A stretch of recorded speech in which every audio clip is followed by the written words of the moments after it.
There's a kind of hypnosis that sets in on the Ohio Turnpike. Flat land, straight road, and a sky so big and black it feels like you're driving on the bottom of an ocean. For a long-haul trucker, it's both a blessing and a curse. You can put the hammer down and make good time, but the monotony can creep into your bones, making your eyelids feel like they're weighed down with lead shot. I was on hour 10 of a 16-hour run, hauling a trailer full of paper goods from Chicago to somewhere east of Cleveland. The coffee had turned bitter in my gut, and the talk on the CB radio was nothing but static and tired arguments about the price of diesel. Loneliness on a night like this is a physical thing. It sits in the passenger seat beside you, a quiet, heavy presence. You get used to it, even come to expect it. That's why, when my headlights picked out a figure standing by the on-ramp of a forgotten-looking junction, my first thought wasn't fear, but surprise. Hitchhikers are a rare breed these days. The world got too mean, too fast. Company policy is clear. You don't stop. Your insurance doesn't cover it, your dispatcher will chew you out, and 9 times out of 10, you're asking for trouble. I've driven past hundreds of them in my career. Weather-beaten men with cardboard signs, runaways with haunted eyes. I've never stopped. But this one was different. He was just a kid. Probably couldn't have been more than 20. He stood under the sickly orange glow of a single highway lamp, a thin silhouette against the endless cornfields. He wasn't holding a sign. He wasn't even sticking his thumb out. He was just standing there, one hand in his pocket of his thin jacket, watching the traffic rush by. He looked clean. Normal. He didn't look like trouble. Maybe it was the hypnosis of the road. Maybe it was the crushing weight of the silence in my cab. I don't know why I did it, but I felt my foot ease off the accelerator. The air brakes hissed as the 18-wheeler slowed its monumental pace. It was a stupid, reckless decision, one that went against every rule I'd ever lived by on the road. I pulled onto the shoulder 100 feet past him and watched in the mirror as he jogged toward the cab, a light, easy stride. He wasn't running like he was desperate. He moved like he was expecting me. He pulled open the heavy door and looked up at me. He had a pleasant face, framed by shaggy brown hair. But the first thing I noticed was his smile. It was wide, bright, and didn't seem to touch his eyes. "Appreciate the stop," he said, his voice clear and untroubled. He tossed a small duffel bag onto the floor and slid into the passenger seat. "No problem," I grunted, shifting the rig back into gear and merging onto the highway. "Where are you headed?"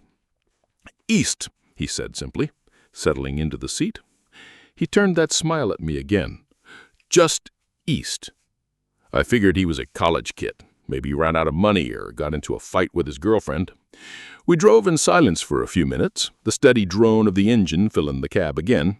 To break the ice, I launched into one of my standard stories, a funny one about a rookie driver who tried to take a low-clearance bridge in a rig just like mine. It always got a chuckle. When I got to the punchline, the sound of the top of the trailer peeling back like a can of sardines, the kid started to laugh. It wasn't a chuckle. It was a full, rolling laugh that filled the small space. It was a good sound, I thought, a human sound. It pushed back against the heavy silence of the night, and for the first time in hours, I felt a little less alone. The laughing hitchhiker, I thought to myself. A little strange, but harmless company for a few dozen miles. I had no idea how wrong I was. You learn to be a good storyteller on the road. It's a currency, a way to pass the time and connect with the other ghosts who haunt these highways. So, buoyed by the kid's enthusiastic laugh, I kept going. I told him about the time I jackknifed on black ice in Wyoming and walked away without a scratch. I told him about the legendary ghost truck of I-80 that truckers claim to see, a phantom rig with its headlights off. And with every story, he laughed. But I started to notice something strange. His timing was off. When I told him about the screech of metal and the sickening slide of my trailer on the ice, he let out a peal of laughter that sounded almost joyous. It wasn't the relieved laugh of someone hearing the end of a dangerous story. It was like the danger itself was the punchline. When I described the spooky, empty feeling of the highway where the ghost truck was said to appear, he laughed so hard he had to wipe a tear from his eye. At first, I brushed it off. Nerves, maybe. Or maybe he just had a weird sense of humor. People deal with things in different ways. "You find that funny?" I asked after one particularly out-of-place laugh during the story about a bad breakdown. "It's hilarious," he said, his smile as wide as ever. "All of it. The struggle, the close calls. It's the best story there is." I decided to try a different tactic. I stopped telling road stories and just tried to make small talk. Simple questions. "So, you from around here?" I asked, gesturing vaguely at the dark fields outside. He just kept smiling. He didn't answer. He turned his head and looked at me, and in the dim green glow of the dashboard lights, his eyes seemed empty. The smile was just a shape his mouth was making. It had nothing to do with joy. "You got family to the east?" I tried again, my voice a little tighter now. A cold knot was starting to form in my stomach. The cab, which had seemed so welcoming with a new voice inside, suddenly felt cramped and small. He didn't speak. He just watched me. Then, softly at first, he started to laugh again. This time it wasn't in response to a story. It was a quiet, private laugh, as if he was enjoying a joke that only he could hear. The sound wasn't warm anymore. It was thin and sharp, like the edge of broken glass. A shiver traced its way down my spine. The road outside was empty. There were no other headlights for miles in either direction. The world had shrunk to this steel box hurtling through the darkness. Me, my cargo, and this boy who laughed when he shouldn't and went silent when he should speak. I flicked my eyes to the duffel bag on the floor, wondering what was inside it. I looked at his hands, rested calmly in his lap. They were pale, almost translucent under the dashboard lights. I told myself I was just tired. My mind was playing tricks on me. This was a normal kid, and I was a lonely old trucker spinning fantasies out of sleep deprivation and too much caffeine. But the laughter continued, a soft, steady rhythm that was beginning to sync up with the drone of the engine, creating a sound that was deeply, fundamentally wrong. The laughter began to change. It grew in volume, not by much, but enough that it was no longer a background noise. It was the main sound in the cab, more present than the whine of the tires on the asphalt or the rush of the wind. It lost any trace of humanity it might have once had. It sounded hollow, manufactured like a recording played on a loop. There was no breath behind it. He would laugh for a full minute without seeming to inhale, a constant stream of cold, empty mirth. My knuckles were white on the steering wheel. Every instinct I had, honed by years of watching out for danger on the road, was screaming at me. This wasn't a kid. This wasn't a person. I started to notice other things, too.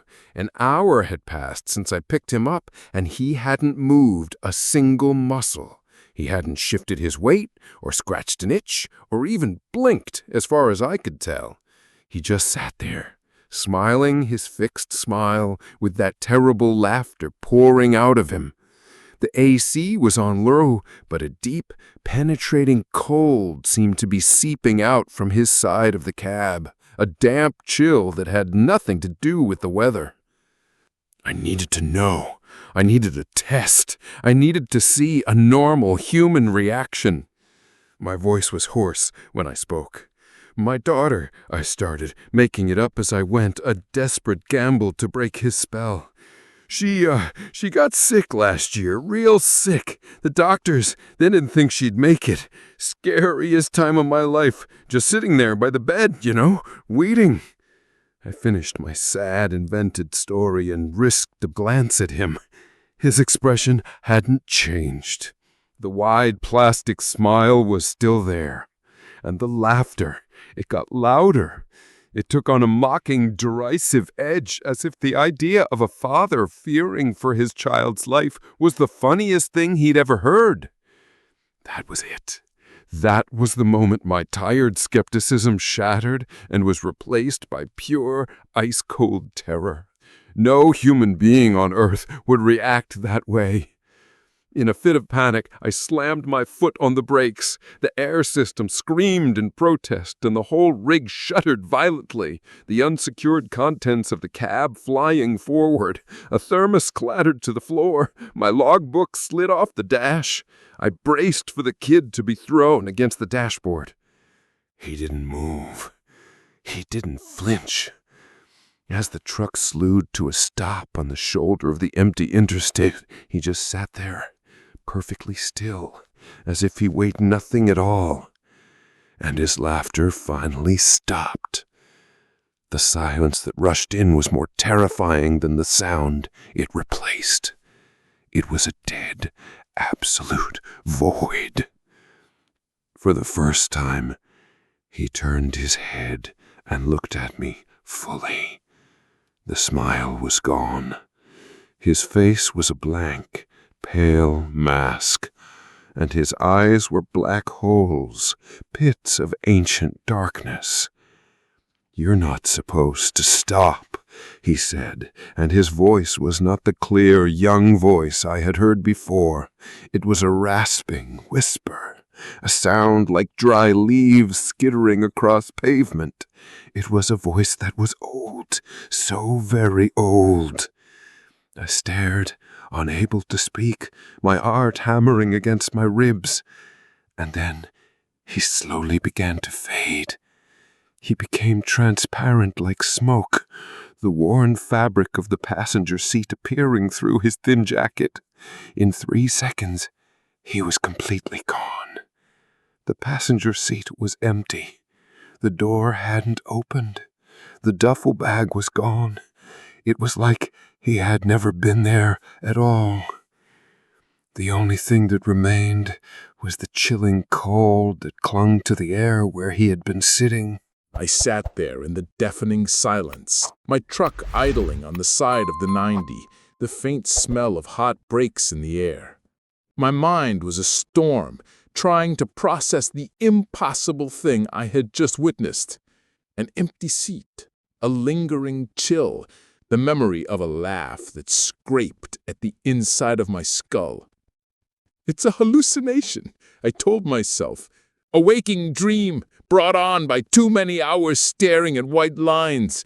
They're called highway hypnosis mirages. I'd read about them, but no article could explain the voice, the cold, the sheer oppressive wrongness of it all. Then a memory surfaced from the deep, dark well of stories you collect over a lifetime on the road. It wasn't one of my stories. It was a warning, a tale I'd heard years ago from a grizzled old-timer at a diner in Ashtabula, not 50 miles from where I was now.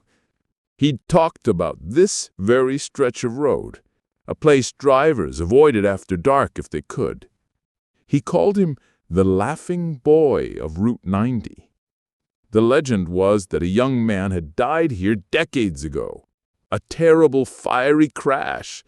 Some say he was a passenger in a car whose driver fell asleep at the wheel. As the story goes, the young man had been telling a joke, laughing right at the moment of impact. Now his spirit, his ghost, whatever you want to call it, haunts this road. He hitchhikes, looking for a ride. He seems normal at first, a pleasant kid, but then he starts to laugh. The old-timer had said the laughter is a weapon. It's meant to get inside your head.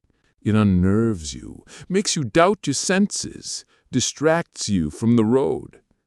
The laughter builds and builds until you're so rattled, so focused on the terrifying thing sitting next to you that you don't see the sharp turn, the deer in the road, the patch of slick pavement. You don't realize you're gripping the wheels so tight your arms are shaking. His goal isn't to scare you to death. His goal is to make you join him, to make you the star of a new, hilarious story of another crash on this dark highway." My blood ran cold as I remembered the end of the old-timer's story. "He gets you to crash right where he did," the old man had whispered, stirring his coffee. "Sends you right into the trees at the bottom of the long grade." My eyes shut up, peering through the windshield. I had pulled over just at the crest of a long, steep downhill stretch of road. At the bottom, hidden in shadow, the highway took a notoriously sharp curve, flanked by a dense wall of old-growth oak trees. I'd driven it 100 times, and I always took it slow, especially at night. The pieces clicked into place with horrifying clarity. The laughter, the distraction, my growing panic. It was all a script, a carefully orchestrated performance designed to make me lose control right here at this exact spot. The punchline of his final joke was supposed to be my own fiery death. I looked at the empty seat beside me. The gold was still there, and for a moment I thought I heard it, faint on the very edge of hearing, carried on the wind outside, the thin, chilling sound of laughter. He wasn't in the truck anymore, but he was still out there, waiting in the darkness, waiting for me to make my move. I was trapped. I couldn't stay parked on the shoulder all night, but the thought of driving down that hill, into that deadly curve with that thing watching me from the trees was paralyzing. I could feel its presence, a malevolent patience soaking into the cab. It was waiting for the fear to do its work. My hand trembled as I reached for the CB radio mic. My voice was a croak. "Anyone on the eastbound channel? Anyone near mile marker 220 on the 90? Nothing but static answered back. I was completely, utterly alone out here. Then I looked at the empty seat again. Anger started to bubble up through the fear, a hot, clean rage. Who the hell did this thing think it was? For 20 years, I'd survived this life.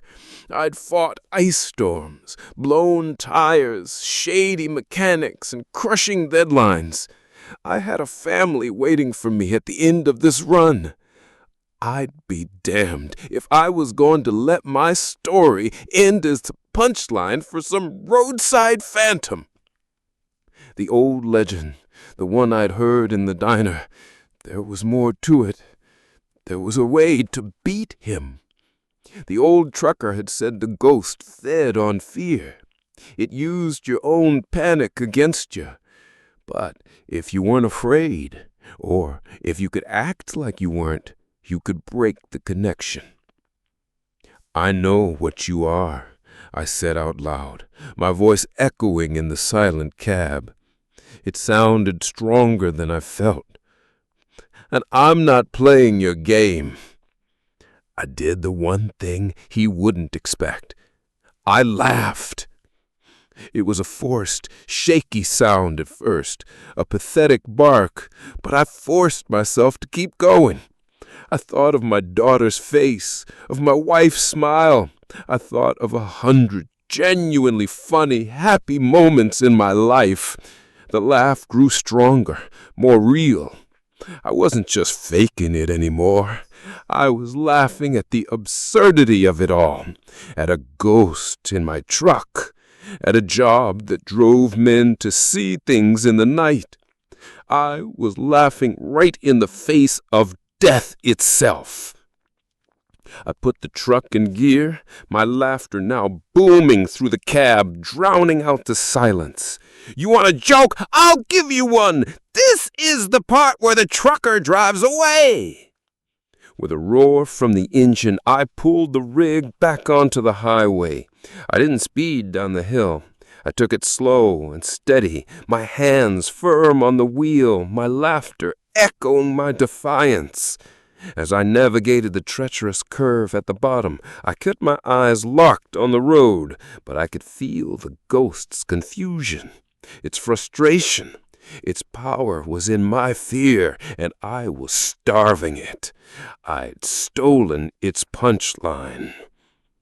When I was a few miles past the curve, I let the laugh die down. The silence that returned this time wasn't a dead, predatory silence. It was just empty. The cold in the cab was gone. The presence was gone. I was alone again, but for the first time, it felt like a blessing. I never picked up another hitchhiker. I still drive that same route through Ohio. But when I get to that stretch of road, I turn up my radio, roll down the windows, and I make some noise. I sing, I talk to myself, whatever it takes to fill the cab with life. Because legends are built on silence and fear, and I refuse to give any more of mine to the laughing boy of Route 90. He can wait in the dark for another trucker, but his joke will never be on me.